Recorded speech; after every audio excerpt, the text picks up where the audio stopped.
Hello,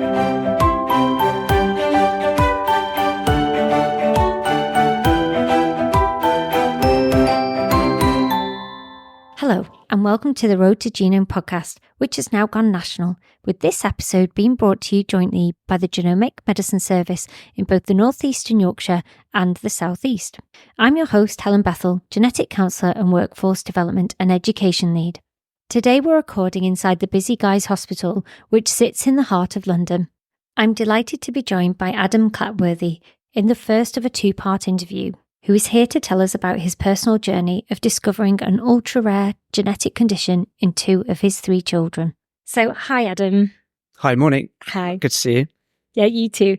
So, can I start by asking you to tell me a little bit about your personal journey that brought you into the world of genomics? Yeah, sure. It's not a simple journey, and it's one that we would never have thought that we would go on.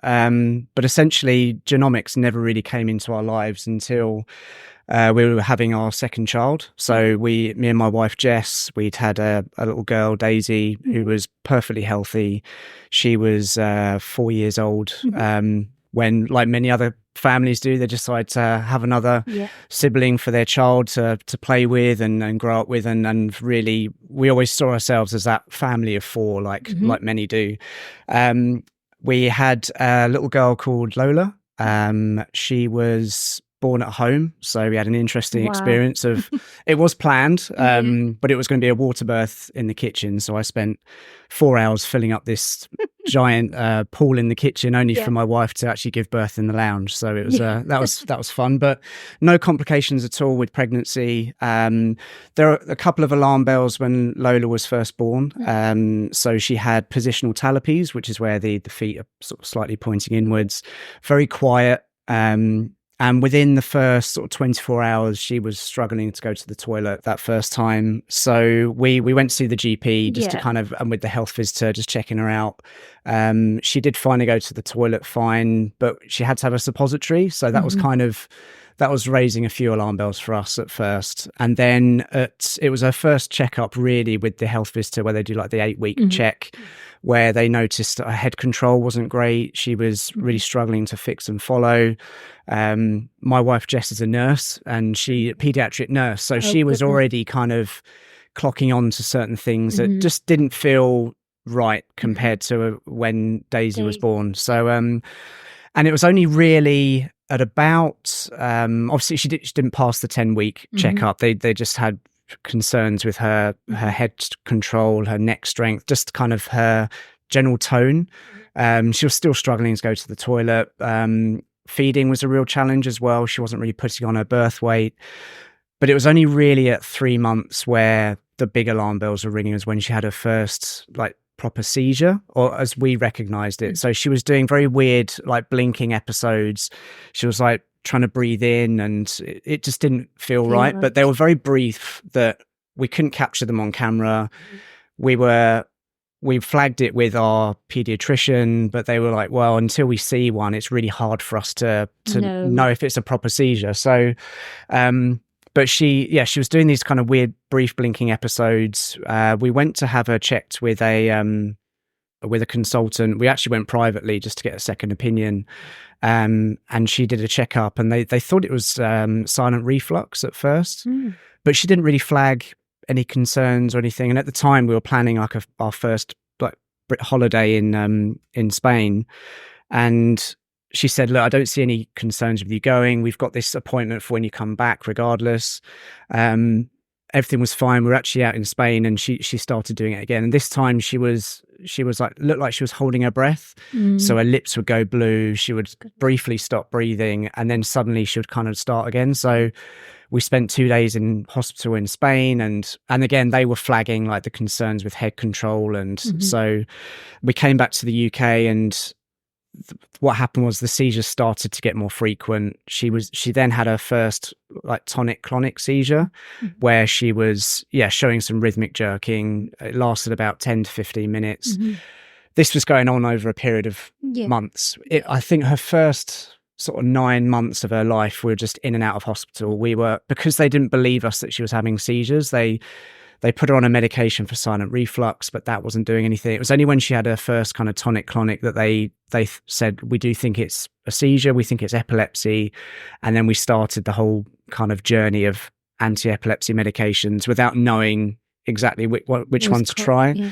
I think I recorded, we because we had no way of dealing with a seizure at home, you just have to call an ambulance. They say if it lasts for longer than 3 minutes, you have to call an ambulance. I think we called 999 probably about 25 times in our first 9 months. So just in and out of hospital. When we were in hospital, they would just monitor her. We were doing tests upon tests. So ECGs, EEGs, where they connect the electrodes to the head, trying to understand what the seizures are. But we were having all these tests and not hearing anything back. We would just get discharged. Then she'd have another seizure, back in and out. And it was just a relentless cycle of just as lost parents. Very difficult. And we were going into the hospital where Jess was ward manager as well. So for her, she was having to rely on her colleagues that she was usually working with. And I think there was an assumption by then that because she's a nurse, that we could deal with more than we should have been dealing with. I mean, at the end of the day, she's a mother. Yeah. So that's first when we were kind of understanding a bit more about what genetics really, or genomics really is. We tried about 8 different anti-epilepsy medications. They said that they recommended we get a epilepsy panel, the DNA test. But you're just desperate for answers. Like, I think the waiting list was about 8 months to get that test done. So we decided to go privately.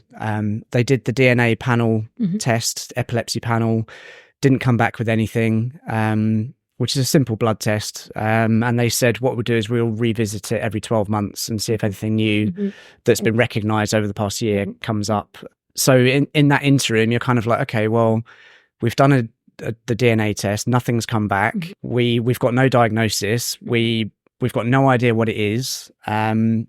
So you're just kind of in that period of, okay, we just have to get on with things. And we kind of, it got to the stage where we just not accepted the situation, but we learned to keep her out of hospital, because every time we were going in, it was really disruptive for the family. One of us would always have to stay with her, and nothing would happen. And even by then, we were given like a rescue medication to deal with her seizures at home. So we had buccal midazolam. So we just learned to kind of deal with them. We knew how she would get out of them. We knew we'd spot the signs. Sometimes we could intervene. And we just kind of said, right, well, this may be her life. We'll deal with it how we can at home. We don't want her picking up anything going in hospital, because one of the symptoms is a really weak immune system. So she was always picking up a virus in hospital. So we just said, we'll keep her at home. While this is going on, you're kind of, as a parent, you turn into like an FBI agent. Like you're trawling Facebook, you're trawling the internet, you're trying to spot trends with other families. Like, you're going on epilepsy groups. Have you noticed these symptoms before in your child? Have you seen these types of seizures? And it was one random evening, I was up as I was at midnight on this epilepsy group, and I think Lola had a really bad day, and I just posted one of the videos of her seizures, and by sheer chance, a mother from Canada, she messaged me back straight away and said, I never really go on Facebook, I just kind of dip in and out, and she said, but I saw your video, and it struck a real resemblance with my son, Levi, who has exactly the same seizures. So this is Katie. She won't mind me mentioning her name. She lives in Canada. But it's almost like we lived very similar lives. So they'd had a daughter previously who'd had the same condition. This condition is called CRELD1. CRELD1 is like the protein coding gene, but it's at the time, if you Google CRELD1 and epilepsy, nothing came up. It was like this. It was typically associated with heart defects, and so she just told us about her family, that they'd sadly lost their daughter to this condition because she'd had a heart a heart issue. She'd essentially had like a heart attack and she'd passed away. They'd had a perfectly healthy daughter who was similar age to Daisy, absolutely no issues with her whatsoever. But then they'd had another child, Levi, who then was also diagnosed with this CRELD1 condition, and his seizures were almost identical. And you could see the similarities in her children to Lola. Yeah. So we took this information to our geneticists and said, look, we've heard from this family, real resemblance in our lives and the symptoms and the types of seizures, and it's called CRELD1. And we were kind of not brushed off, but it was kind of like, well, there's nothing in medical literature about this condition with epilepsy. So what makes you think it's this? And we were kind of going back and forth. And I just said, look, is there any way you can test for it? Like we really feel like it could be this. And this family were doing a study with Yale School of Medicine at the time. So they had a small cohort of children. I think at the time there was only like maybe 8 or 9 children in the world that were part of this study. And I got introduced to their team, GeneDx, and because we didn't have a diagnosis, we couldn't get added to that group. It was almost, we thought it was that, but so we just carried on talking. The geneticist never really came back to us. It was kind of like, well, if it really could be that, they would take it more seriously. So in hindsight, I should have maybe pushed it a bit more, but I was kind of like, well, I'm just a parent. What do I know? Anyway, we carried on just talking to this family, and we actually got added to their Facebook group, a very small Facebook group called the CRELD1 Warriors. And it was then where we started to get to know all the other families, the other children. We could really spot resemblances and similarities in the seizures, the low tone, the lack of kind of immune system. Anyway, all that's going on. We then decide a really tough decision to try and have another child. And we spoke to everyone. We spoke to the geneticists. We spoke to Lola's pediatrician. She had a team at King's who were looking after her her seizures and monitoring her medication. And everyone was kind of like, well, the chances of this happening again, it's like less than 2%. It's like Lola is a lightning bolt. We really don't think it's something that would come up again. You've had no issues with the pregnancy. So we then finally made the decision, okay, we still felt like it was a risk. I mean, having any child is a risk, but we felt comforted by the fact that we'd spoken to the experts. Pregnancy with our third child was not as straightforward. There were a couple of things that came up. There was a lot of fluid around the embryo, so they actually found that Jess had gestational diabetes, so that sort of cleared up with medication. And they couldn't find a connection between the throat and the stomach in one of the scans. So they just said, look, when the child is born, we'll just do a quick run a tube down and just check it's all fine. So Alfie was born at a hospital, thankfully, but Lola was 2.5 at the time. And yeah, Alfie was born in hospital. Initial alarm bells, he had positional talipes as well, very quiet. For Jess was immediately silent as soon as he arrived because there's a mother's intuition.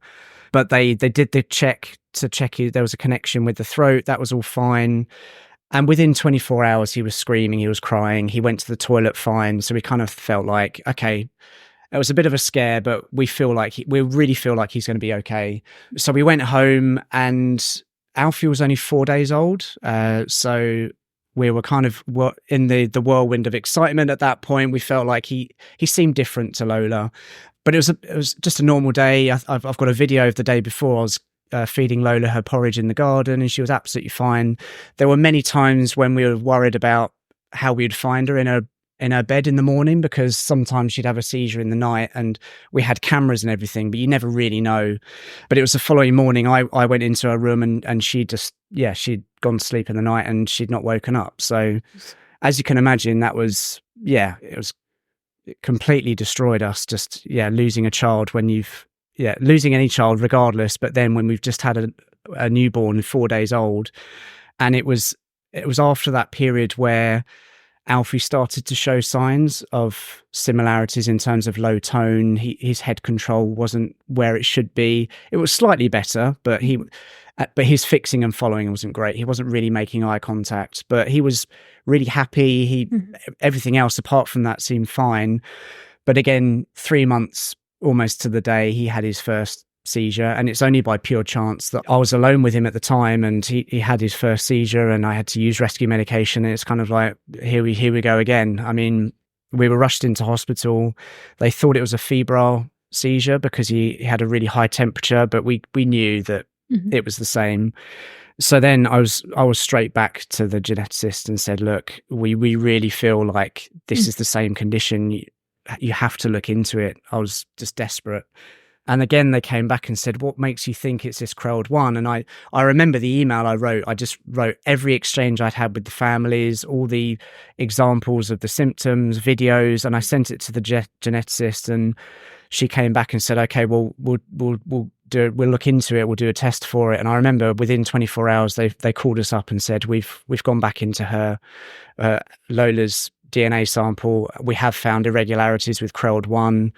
We now need to look into Alfie's. We had a blood test done for Alfie, and within a week we'd had a call to say that they'd found it in his sample as well. And you can imagine the feeling of we'd gone into making the decision to have another child, not armed with that information.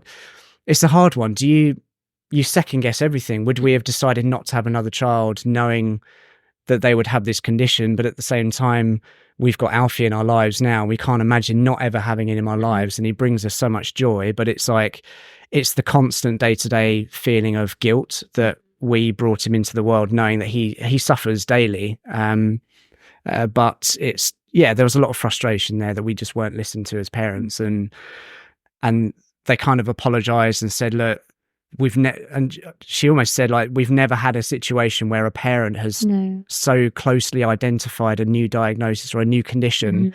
I mean, we're talking about 10 children in the world at the time that had been diagnosed. It is a needle in a haystack. So I can understand they can't look into every single inquiry. They must get so many people saying, oh, we think it's this, that and the other, but there at least should be some kind of initial check that's done, that's quick and easy, that you can kind of rule things out, like, without doing a full extensive test. But so from that moment, we just kind of said, look, we cannot have this happen to any other family, because it's just, you have to really listen to what the parents are saying. Like, we spend 24 hours a day with our children. We really know what's going on. And my wife being a nurse as well, you'd think they'd pay even closer attention, but they just said, look, it really shows the importance of the parents having a voice in the diagnosis period. So that's a long and complicated journey. I'm sure there's bits I've missed in terms of specifics, but that was our first introduction to genomics, and it's now, as you can imagine, it's taken over our lives, and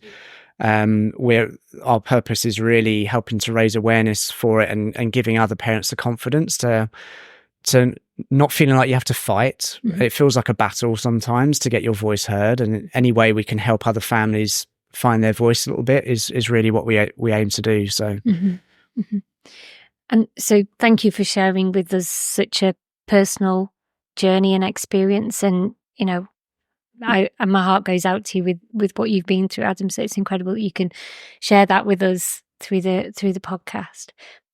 You mentioned about kind of learning about genomics for the first time. Had you had any prior knowledge about genetics or genomics before that? Before this journey began? Not really. No, I mean, it's just something you just you learn about in school, don't you? You learn about DNA, and you learn about it's your genetic makeup that makes who you are, like the color of your hair, your eyes. It's just it's part of your makeup, but it's not really something you'd ever think you'd have to pay close attention to. Like, the only thing I think of when I think of DNA is like Jurassic Park, when they're tampering with it to recreate the dinosaurs, but you'd never think you have to pay close attention to it in your everyday life.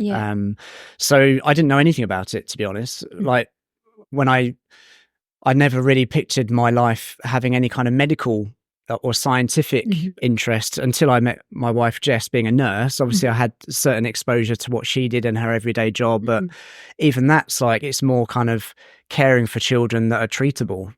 And I think as soon as you mention the word genomics and genetics, it's like, is that treatable? Like if it's embedded in your cells and your genes, like it's really tough to start thinking about treatment options. So but no, to your question, I had no experience or insight into it at all, really. And of all the twists and turns that have been on the journey to date, what would you identify as the most challenging or difficult bit of it? I think the most challenging part of the journey is that feeling of deja vu. Like we had we had our first, well, Lola was our second child. Going through that journey with her of, she had a really poor quality of life, regardless of what we tried to make her happy and like deal with the seizures. I mean, she would have hundreds of seizures a day, and there's no sugarcoating it at all. Like her life was tough, albeit they are very brief but they're just very debilitating. So they maybe only last like 5 to 10 seconds, but whatever she was doing, if she was really trying, like it's almost like the more you kind of tried to play with her or stimulate her, the more seizures she would have. And if they clustered, that's when they would go into a full tonic-clonic seizure. So you were constantly on eggshells. The only thing that would really stop her seizures was illness. So if she had a really bad fever or a virus, her seizures would stop. That's the only thing that would stop them. Like she'd tried 9 different medications, the keto diet, we tried cannabis oil, and it felt like nothing helped her. We had all the side effects, but yeah, the only thing that would stop them was illness. It was almost like her immune system was so heightened that it was focusing purely on recovery that the seizures would just kind of vanish. But the longest they would stop is like maybe 2 or 3 days at most. So I think, the hardest thing is starting that journey again with another child, knowing that we never really found any respite for her. And it's like, well, is it going to be the same for Alfie? And the only thing that did really stop them apart from the illness was we tried steroids with Lola, but she'd only been on them for, I think it was about 2 or 3 weeks before she passed away. And it was almost like a switch. We started this short period of steroids and they said, it's only short term. We can't keep her on them longer term. And we just got to the point where we were deciding to wean her off the steroids to just see what the threshold was. But obviously that's when she passed away. So we immediately tried steroids with Alfie. They didn't work. We tried the cannabis oils. We tried all the same. We didn't try the same medications because we didn't get any respite from those. So we were a bit more selective over what we tried with him. It's just the frustration of going into it again, knowing that we never found any kind of respite. And is this going to be the same life for him? Thankfully, it's not. He's actually a really happy little boy. He's much more engaging. He wants to engage with the world around him, whereas Lola was very kind of in herself. She didn't like being touched. So if you'd hold her hand, she'd kind of immediately pull it away. She had rare moments of happiness, but they were very infrequent. Alfie laughs and smiles every day. How old is he now? He turned 3 in March. So he's much more kind of playful. He can start to play with his toys. He knows who I am by kind of like rubbing his hand on my chin, and he wants to engage with people around him, and he's got a real character, whereas we never really felt like that with Lolly. She had her own characteristics, obviously, and we were just determined we weren't going to live the same journey for him. We were going to protect him. He's only ever been in hospital once, and that was for a planned checkup, EEG. So we've never called the ambulance. We've never subjected him to any tests that we didn't get results from before. And we just made the decision we're going to live our lives the same as we would if he was healthy. With Lola, we really shut ourselves away from the world. And it was easy during COVID because you can do that. You didn't feel like you had to go out. So we could really kind of hide her from the world. But that stopped us being a family. It really stops Daisy living a normal life. So with Alfie, we've never done that. It's never stopped us going on holiday.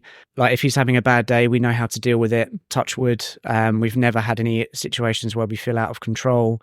And it to me, that's more important because we don't know how long we've got with him. That's an we don't incredible know achievement.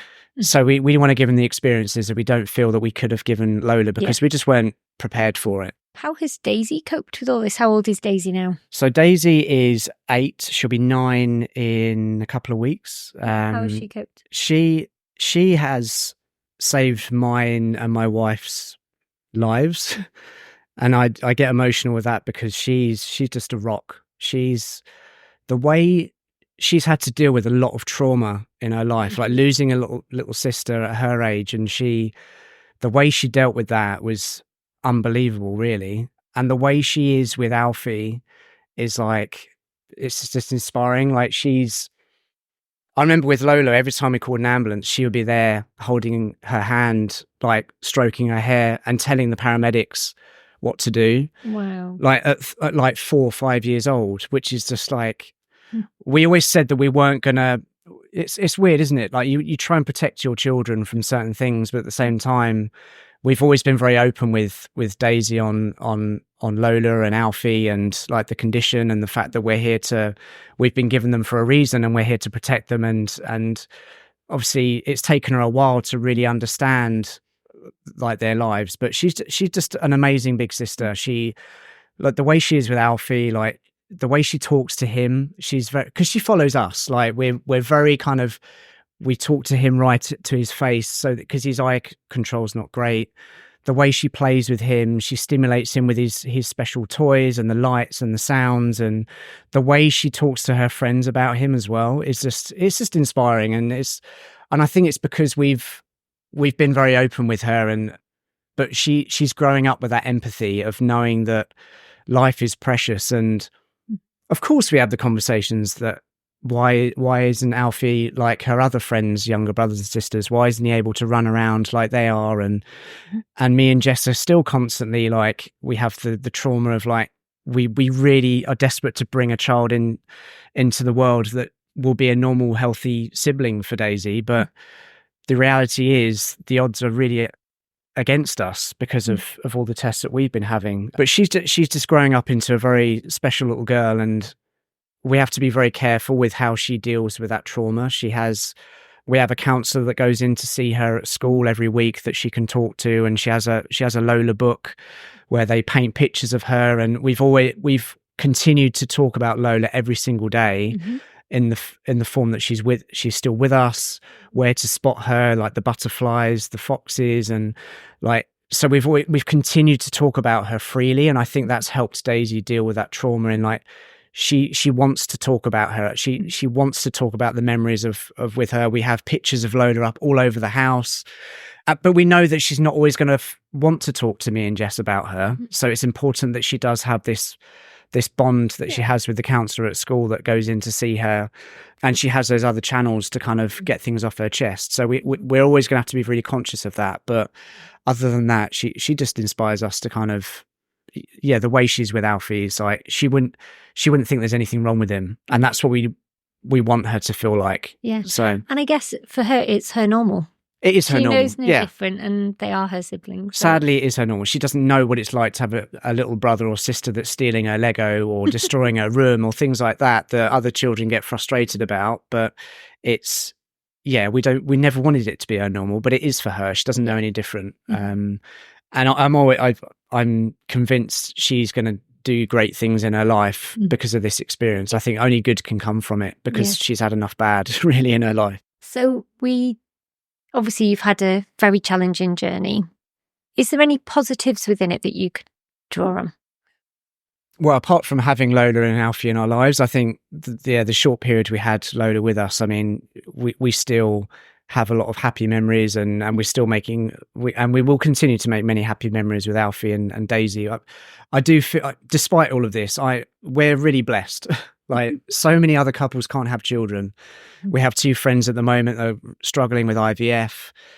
they don't know that feeling of bringing a child into the world. Like, we are so lucky that we've brought 3 children into the world, but it's really highlighted for me that, yeah, life is precious, and it's about focusing on what's within your control. There are so many things out of our control, so we can only control what we can, and that's to give him a great quality of life. So we'll just continue doing this. Thanks so much to Adam for sharing his personal journey. If you'd like to hear more from Adam and the work he's done to promote awareness in genomics and how connections with other families, both in the UK and abroad, have made a real difference, then please tune in to part 2. If you would like more information about the topics that we have discussed today, then you can find these on both websites, ney-genomics.org.uk/podcast and southeastgenomics.nhs.uk/GMSA. You'll also find here all the episodes in our podcast series. All episodes can also be accessed via Spotify, Apple Podcasts, and all other major podcast platforms. Thanks for listening.